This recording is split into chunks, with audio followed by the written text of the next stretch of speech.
A todos aqui presentes, uma boa tarde. Vamos primeiramente elevar o nosso pensamento para o mais alto, a Deus, nosso Pai, Criador do céu, da terra, do mar. Que Ele continue nos abençoando, nos protegendo, permitindo que a espiritualidade desta casa possa continuar nos auxiliando, nos inspirando no nosso dia a dia, aproveitando também este momento de vibração, de pensamento elevado ao nosso Pai.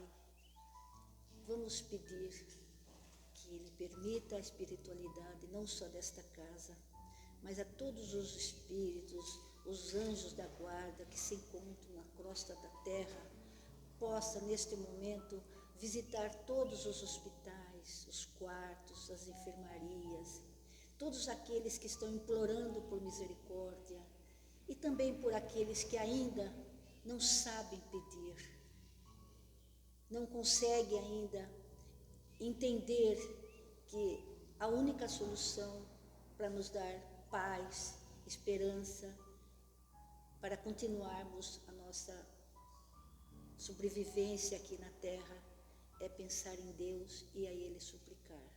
Assim, Senhor, damos por aberta a reunião de hoje. Passamos a palavra, então, para Marli, que vai, a partir desse instante, nos trazer muitos ensinamentos e também, no finalzinho, uma historinha. Estou esperando por isso. E que Deus abençoe ela e a todos nós aqui presentes.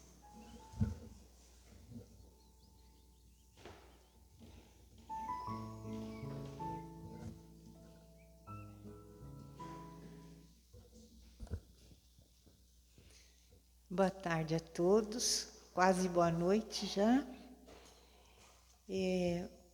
Hoje nós vamos falar sobre um tema que eu tirei do livro Um Jeito de Ser Feliz, do Richard Simonetti. Alguém conhece Richard Simonetti? Ele é muito bom, né? Infelizmente ele já partiu também, partiu novo até. E ele começa falando sobre uma questão, né, vai deslanchar o assunto, que o título é Unidos pelo Coração. E vai deslanchar esse assunto através de uma pergunta do Livro dos Espíritos que eu vou ler para vocês. Como as dores inconsoláveis dos que ficam na Terra afetam os espíritos que já partiram. Como assim? E ele responde, quer dizer, o livro, né, responde, o espírito é sensível às lembranças e às lamentações daquele que amou. Mas uma dor incessante afeta o espírito penosamente, porque ele vê nesse excesso uma falta de fé no futuro e de confiança em Deus, e, por conseguinte, um obstáculo ao progresso e talvez ao próprio reencontro com os que deixou. Então, nós vamos deslanchar essa resposta. E ele começa dando um exemplo. Por exemplo, né? Um homem se despiu e entrou para o chuveiro, foi tomar um banho. De repente, a porta do banheiro é arrombada e entram homens e o amordaçam, amarram ele, levam ele embora, sem roupa, sem nada, levam ele embora para um local distante, sem eira nem beira, ele não sabia onde ele estava, e largaram ele lá, daquele jeito. Então, é assim que se sentem os espíritos que retornam à pátria espiritual repentinamente. Seja assim, é de uma maneira, para quem passa por isso, é uma maneira brusca, porque pode ser por um acidente, né, que você está numa vida normal, de repente você sai na rua né, um carro te atropela, você morre na hora, ou um ato de violência, seja um tiro, ou um infarto, um AVC, e a pessoa vai embora assim, de repente, sai do seu convívio, né? Então ela vai se sentir assim, desamparada, sem rumo.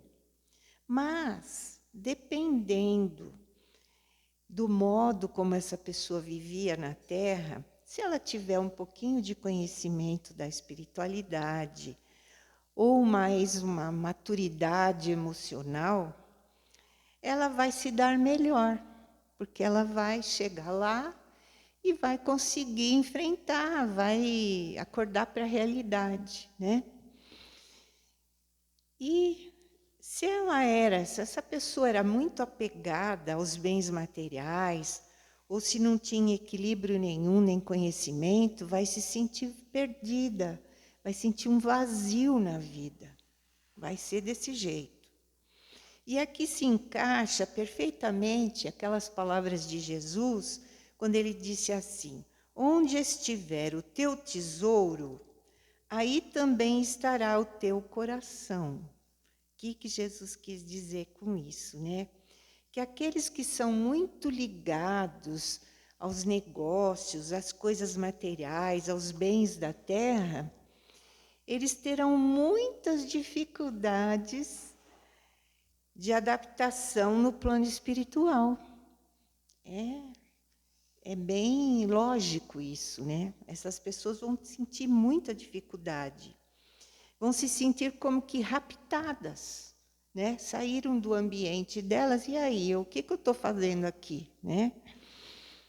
E se um rico empresário, por exemplo, muito evoluído, empolgado com seus negócios, né?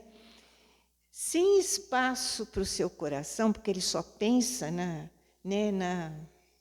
no dinheiro que ele vai receber, na renda que ele vai ter com alguma aplicação, dessa forma, e as coisas nobres do coração, ele não se importa, porque ele não tem nem tempo para isso, né?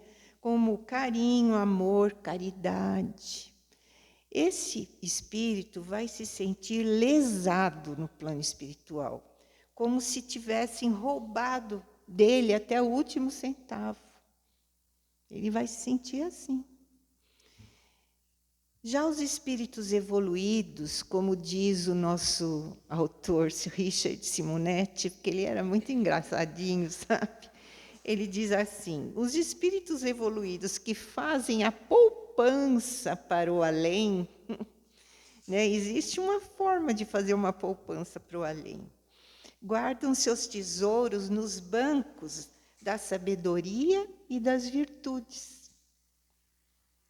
E aí não tem nenhuma dificuldade, eles não têm nenhuma dificuldade quando chegarem lá na hora da transição, mesmo que seja inesperada. E aí ele cita o exemplo do Herculano Pires. Vocês já devem ter ouvido falar de Herculano Pires? Não, ele foi um jornalista famoso, escritor espírita, tá? E ele foi divulgador da doutrina espírita, ele escreveu muitos livros, e são livros muito inteligentes. Ele desencarnou em 9/3/79.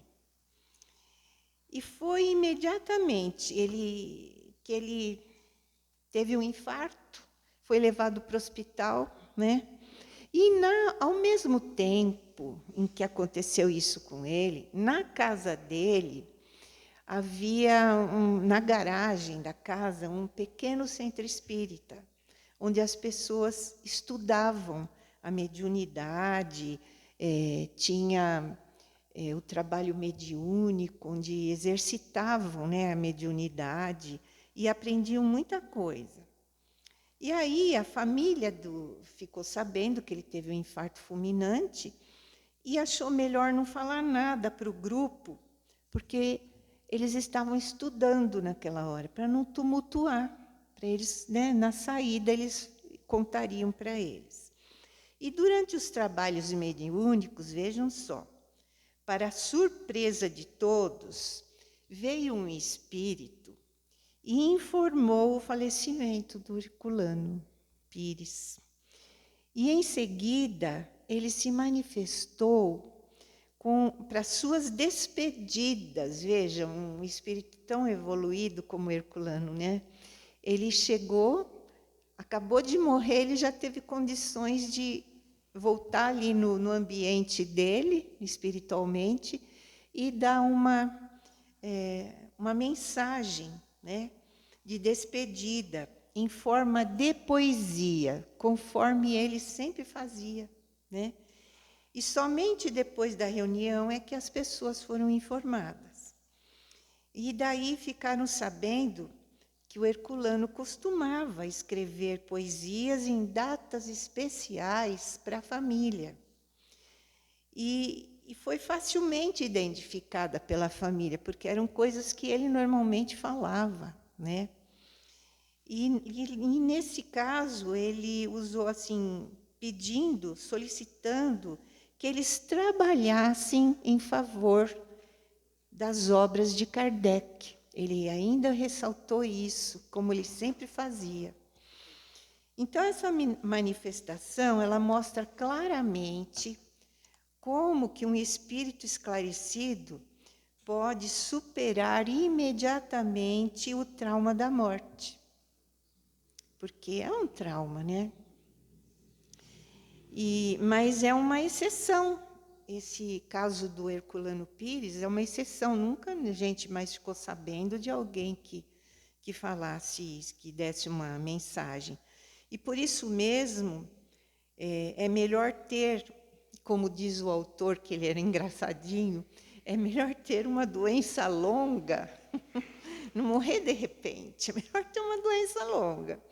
Porque aí a gente se prepara, a gente aprende a rezar quando a gente não sabe, procura uma religião, procura superar tudo, né, ao nosso redor, cultivar valores espirituais. E daí a nossa passagem, quando é assim, será mais tranquila. Tem gente que fica com câncer, por exemplo, e fica muito tempo, né, sofrendo. Aí vai já preparando, né, as pessoas da família, vai distribuindo as coisinhas que aquela pessoa tem, né, os bens materiais, já vai deixando tudo arrumadinho, né? E pode até ensaiar algumas despedidas, né? Se a gente conseguir encarar a morte, a gente pode ensaiar essas despedidas. E nessas mortes, como ele diz, à vista ou a prazo, à vista quando você morre de repente, né? E a prazo quando você vai doente, vai levando. E nessas mortes, muita gente despreparada fica inconformada. E aí ele cita 2 problemas que surgem. Primeiro, o morto perturba os vivos. Por quê? Porque ele se aflige com o tipo de morte que ele sofreu. E ele está confuso, tem a tendência natural de procurar aqueles que ele era ligado à família, né? Então, às vezes, eles ficam na casa.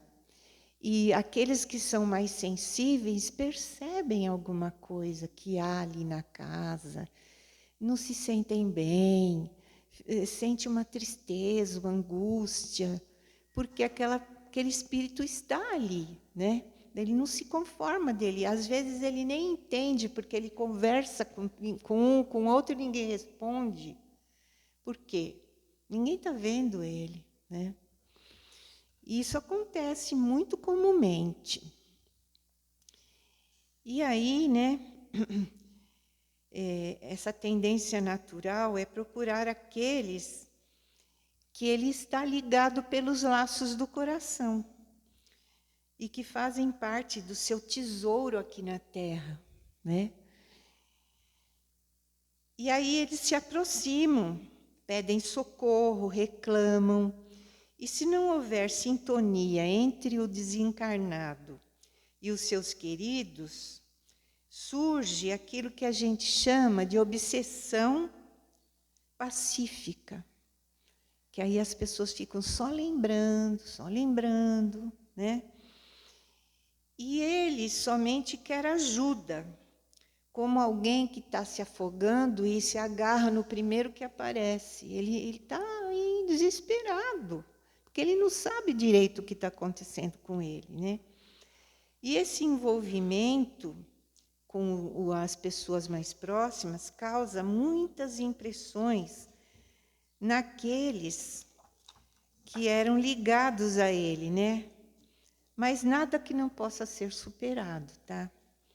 Com a frequência ao centro espírita, por exemplo, o familiar, quando está sofrendo muito por isso, às vezes procura o centro espírita. A gente comumente recebe pessoas assim, né, que vêm fazer uma entrevista. E aí, quando eles vêm para o centro espírita, eles já trazem, né, consigo aquele familiar que acompanha eles, né? E aí, chegando no centro espírita, esse espírito desencarnado vai receber a ajuda da equipe espiritual da casa e vai, com certeza, cair a ficha, né? Vai saber o que está acontecendo com ele, vai ser encaminhado para ajudar, às vezes até psicologicamente, num hospital, ou se ele está sentindo dores ainda, porque os espíritos, às vezes, quando morrem assim num acidente e não entendem nada, ficam sentindo aquilo, né? E aí vão acompanhar, vão acolher esse espírito e vão ajudar com esclarecimentos, com palestras, e vão preparar esse espírito para entender e aceitar o que aconteceu com ele, tá? E aí o segundo problema, os vivos que ficam aqui perturbam os mortos. Muita gente, quando é uma morte repentina, assim, os familiares, eles não se conformam com aquilo, eles ficam só lembrando do momento que aconteceu e ficam voltando o filme na cabeça deles, né? Aconteceu assim, assim, assim, como pode? Eu não me conformo, e que não sei o quê. E ficam o tempo todo ligados naquele momento, né? E isso prejudica muito aquela pessoa que morreu. E se o desencarnado tiver uma certa maturidade espiritual, ele vai superar a sua tragédia. E também vai conseguir neutralizar essa angústia dos familiares, embora seja penoso para ele também, né? E se, pelo contrário, esse desencarnado não está preparado, o que é mais frequente, né, de acontecer, o desajuste dos familiares agrava ainda mais o seu estado de revolta, porque eles ficam revoltados por terem morrido assim de repente, né? E aí, aquelas dolorosas lembranças sobre a morte dele, torna-se para ele um pesadelo. Aqueles familiares sempre lembrando do que aconteceu, aquilo fica um pesadelo para ele, um tormento, né? E então, quando acontece alguma manifestação mediúnica, em que esses espíritos conseguem participar, eles dão o recado aos seus familiares. Nós temos aqui no centro trabalhos assim, né? De quarta-feira à tarde. A gente coloca o nome da pessoa e, às vezes, algum médium recebe alguma mensagem daquela pessoa e é comum eles chegarem e dar o recado para os seus familiares para que eles deem uma trégua para ele, porque ele está sofrendo, né? Lembranças amargas, e que eles não querem ser esquecidos, logicamente, mas que tenham piedade e que parem de lembrar dele naquelas condições. Por isso a gente não pode ficar, quando a gente está sofrendo alguma coisa, por exemplo, se a sua mãe morreu, ficar lembrando dela, ai mãe, me ajuda, mãe, não sei o quê. Ela vai ficar desesperada lá onde ela está, porque ela não tem como ajudar, sabe? Então a gente tem que ter esse discernimento. E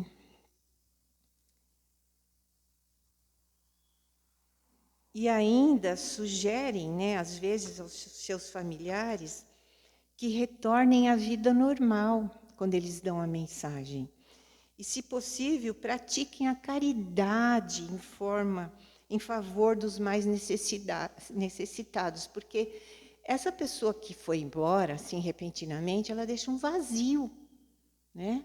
Então, se os familiares procurarem uma atividade que seja em favor de ajudar o próximo, eles vão se envolver com aquilo e vão ajudar, vão esquecer um pouco daquele familiar que morreu e ele vai se refazer. Então, eles pedem isso nas mensagens que eles enviam, né? Então, o falecimento de um ente querido, ao nosso coração, é como uma amputação psicológica. Né? A gente sente isso, porque sumiu, né? Quebrou um pedaço da gente, né? É como se arrancasse mesmo uma parte de nós. E se nós não tivermos cuidado, nesse oco que ficou dentro da gente, gera desajustes e perturbações, e a gente pode ficar com problemas psicológicos também. Então, ao mesmo tempo que a gente pode ajudar esse familiar praticando o bem, a gente ajuda nós mesmos, né? Dá para entender. Então, o esforço, né, em ajudar obras sociais, justamente, tem nascido por essas ocasiões. Muita gente vai procurar por isso, para preencher o vazio. E aí eles conseguem harmonizar a família. A saudade, ela fica sempre, né? Sempre. Mas sem dor, sem sofrimento. É uma saudade leve, né? Vamos lembrar daquela pessoa num momento agradável, né? Numa piada que ele contou, ou num momento de viagem que a gente foi muito feliz. Vamos lembrar assim daquela pessoa. E aí a gente pode até ajudar alguma pessoa que sofre por isso, enxugando as suas lágrimas, né? Quando a gente aprende, a gente ajuda também quem ainda não está no mesmo nível da gente. E aí a gente pode distribuir palavras de ânimo, né? Para aquela pessoa, para que ela possa viver melhor. E que esse familiar desencarnado possa entender que, mesmo morando num mundo paralelo onde ele está, ele ainda está ligado, unido pelo coração, né? Tem um fio invisível que liga aquele familiar ao nosso coração. Isso é muito bom. Então, gente, eu trouxe uma historinha para contar. Essa historinha eu tirei do livro Histórias para Aquecer o Coração das Mães. Inclusive, tem 2 histórias aqui que falam sobre isso, mas eu só vou contar uma, né, para não cansar vocês. Era uma tarde, a história se chama O Suéter. O suéter, aquela roupa que a gente veste, que é sem manga. Era uma tarde demais, quando me dei conta do meu erro. Eu tinha sido de tal forma tomada pela dor diante do rápido declínio e morte do meu pai, que eu não tinha parado para pensar em como a sua morte afetaria a minha filha. O papai havia passado meses reclamando de uma dor no ombro, um nervo pinçado. Foi o que a gente achava. Quando ele adoeceu durante as férias e foi diagnosticado com um câncer primário e progressivo na próstata. e todos nós ficamos chocados. Meu pai era uma dessas pessoas especiais que nasceu com um brilho nos olhos. Jamais conheci alguém que não pensasse um mundo de coisas boas a seu respeito. Crianças pequenas, em particular, se sentiam atraídas por ele como formiguinhas pelo mel, de tão bonzinho que ele era. Ele juntava as mãos e sorria com tanta alegria que a criançada se aproximava correndo. E durante uma visita à minha irmã lá na Irlanda, ele ensinou a molecada do vilarejo a jogar futebol americano. E era frequente as crianças irlandesas passarem pela casa de noite para perguntar: será que o vovô vai sair para brincar hoje? Eles ficavam apaixonados por ele. Assim, não era nenhuma surpresa que ele fosse especialmente próximo da minha filha de 5 anos, a Jodi. A última dentre todos os netos, né, era a caçulinha dos netos dele. E os dois viviam dando risadinhas, gargalhadas juntos durante horas, inventando histórias, alimentando animais de mentirinha no quintal. Ele brincava com ela, assim, vivia no mundo da fantasia. E quando encontraram o câncer do meu pai, já havia se espalhado para os ossos, e a partir daí tudo aconteceu rapidamente. Quando íamos visitá-lo, a Jodi sentava-se quietinha ao seu lado na cama e fingia ler para ele. As brincadeiras barulhentas ficaram para trás. E eu explicava que o vovô estava muito doente e que não podia mais brincar com ela como antigamente, mas era difícil para sua cabecinha de 5 anos compreender. E perto do final da vida dele, eu já não levava mais a Jodi comigo por não querer que ela se assustasse com a aparência do avô, com a expressão de dor, de sofrimento no rosto dele. Depois de que ele morreu, fiquei sem saber se a Jodi compreenderia o caráter definitivo da morte, ou se ela achava que o vovô estava fora da cidade, ou de férias. Ela não sabia o que fazer para contar para a filha. Mas, com o passar das semanas, ela foi ficando muito quieta, a menina, retraída, chorava com frequência por motivos estranhos. E uma noite, eu me sentei com ela, pus ela no meu colo, acariciei sua cabecinha e disse: você me parece muito triste. Quer me dizer o que está errado com você? E ela passou alguns minutos em silêncio e depois começou a soluçar. Eu não consegui me despedir do meu avô, ela disse. Olha, que esperta, né? E naquele momento eu me dei conta de que, apesar dos meus bons propósitos, eu havia cometido um erro. Porque através de uma nuvem de lágrimas, entre eu e ela, nós ficamos sentadas juntas, uma embalando a outra, e conversamos sobre o vovô e sobre todos os momentos maravilhosos que nós passamos com ele. Você quer dizer adeus para o vovô agora? Eu perguntei para a Jodi. A mãe disse, né? Quer falar adeus agora para ele? Ela olhou para mim como se eu fosse só um pouquinho esquisita. Aí eu disse assim para ela: feche os olhos, agora imagine o rosto do vovô bem na sua frente. Quando ele sorrir, você pode falar com ele. De repente, um imenso sorriso invadiu o rosto da menina. Ele está sorrindo tão grande para mim, mamãe. Ela viu o vovô com os olhinhos fechados. Então, diga a ele o que você quer. Vovô, começou ela, eu amo você e sinto muito sua falta. Quero me despedir de você. Tchau, vovô. Só isso ela falou. Então, a mãe se lembrou dos mimos que pegara para ela mesma quando a mãe dela estava empacotando as roupas do pai. Ela foi lá e pediu para a mãe se ela podia ficar com alguma coisa dele.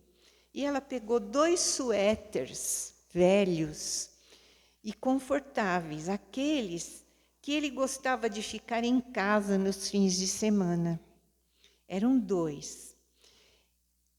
E aí, um azul e um de outra cor. Eu dei um para Jodi. E estes são os suéteres especiais do vovô. Quando estivermos tristes ou com saudades dele, é só vestir e sentir o abraço do vovô com o suéter. E nós 2 choramos, enquanto cada uma vestia o seu suéter. Então eu a segurei nos braços enquanto ela adormecia, e pela primeira vez em semanas ela parecia estar em paz, com um discreto sorriso no rostinho. E os 2 suéteres foram muito usados através dos anos. Muitas vezes, quando a Jodi estava com algum problema, ela se retirava para o quarto. Quando, mais tarde, eu ia verificar se estava tudo bem, era normal eu encontrar a Jodi deitada na cama com o suéter azul do vovô. Ela vestia, ela já estava mocinha. E dormindo pacificamente com a mais sutil insinuação de um sorriso no rosto. Hoje, Jodi tem 18 anos e ainda adora usar o suéter do avô. De alguma maneira, sempre lhe cabe perfeitamente. E sabem por quê? Porque é do tamanho de um abraço. Então, unidos pelo coração, que é a história, que é o tema de hoje, né? Lembra dos momentos felizes, né? E do largo sorriso do avô. Através do suéter, ela se ligava ao coração do avô. E eu achei bonitinha essa história. Tem uma outra também, que também fala de uma pessoa com câncer, que eu não vou ler porque ela é muito comprida, e que a mãe era muito divertida quando era viva, né? E, de repente, ela começou com um câncer que foi se espalhando. E ela tinha 5 filhos, e toda aquela casa era uma alegria com aquelas crianças. Então, ela foi, no final da vida, ela foi escondendo coisinhas dela e bilhetinhos, sabe? E cada vez que eles iam, por exemplo, no final do ano, eles foram pegar, começou assim, eles foram pegar as coisas e os enfeites de Natal para pôr na árvore, e eles começaram a encontrar bilhetinhos dela, né? E eles reativaram a memória da mãe, como a mãe era divertida, e ela fazia piadinhas nos bilhetinhos, para um, para outro, porque ela tinha 5 filhos, né? É linda também essa história, mas eu preferi contar essa porque essa era menor, e um dia eu conto a outra com detalhes, tá bom? Então, agora, eu vou só fazer as vibrações, e depois o Daniel vai fazer a prece final, tá bom? Então, nesse momento, vamos nos acomodando nas cadeiras, vamos unir, né, os nossos corações e vamos fazer as nossas vibrações de amor como se fosse um modo da gente agradecer a tudo que nós aprendemos aqui nesta casa. Então vamos vibrar muito amor por todo o universo, principalmente pelo nosso planeta Terra, que hoje está doente, né? Precisando de ajuda, com tantos países em guerras, com tanta coisa acontecendo. Vamos distribuir esse amor que está dentro de nós agora para esses governantes, para que eles possam receber essa vibração e ter uma intuição melhor na sua mente e começar a quebrar essa situação que eles mesmos criaram, né? E melhorar o ambiente que vivem e o ambiente ao redor. Vamos vibrar também muito amor pelos doentes que estão hospitalizados, pelas crianças abandonadas que vivem nas creches sem nenhum consolo, pelos idosos que estão nos asilos e que ficam abandonados pelas famílias. Vamos vibrar muito amor por esses seres que já lutaram tanto na vida. Vibrar também pela natureza, pelos animais, para que os homens se conscientizem em preservá-los sempre. Vamos agora também fazer uma vibração pela nossa família, principalmente por aquele familiar com o qual nós temos dificuldades de relacionamento. Vamos vibrar muito amor para que numa próxima ocasião que encontrarmos com eles, possamos abraçá-lo com carinho e receptividade. Vamos também vibrar muito amor agora, especialmente por nós mesmos, para que possamos estar sempre firmes, fortes, decididos a nos atualizar cada vez mais, a estudar a doutrina espírita que tanto nos ajuda em todos os momentos e viver bem, conviver com as pessoas da família de uma maneira carinhosa e sempre praticar o bem. E assim, nós vamos agora encerrando a nossa pequena e humilde reunião com a prece que o Daniel vai fazer.